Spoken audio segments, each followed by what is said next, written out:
একটা মজার কথা বলি, স্বামীর যখন টাকা থাকে না তখন তার বউ এবং বাচ্চা ছাড়া দুনিয়াতে কেউ আপন থাকে না তার, এমনকি তার মা, বাপ, ভাই, বোন, ভাবি, বাচ্চা কেউ না।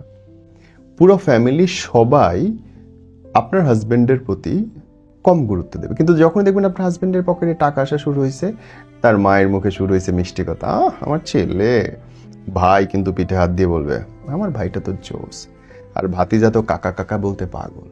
পুরো ফ্যামিলি তখন এক হয়ে যাবে, শুধুমাত্র বউ আর বাচ্চাটা আউট। একদম রিয়ালিটি। পুরুষের টাকা হইলে সবচেয়ে আগে দূরে যায় তার বউ আর বাচ্চা। হাস্যকর। আরে বেটা, চোখে আঙুল দিয়ে দেখাইতে হবে নাকি? তুই যখন বিপদে ছিলি তখন এই দুটো মানুষই শুধু তোর সাথে ছিল, তোর বউ আর বাচ্চা, তারা কবরের আগ পর্যন্ত তোর সাথে থাকবে, বাদ বাকি সবাই মধু খাওয়া মৌমাছি। বুঝলে বোঝো, না বুঝলে তেজপাতা।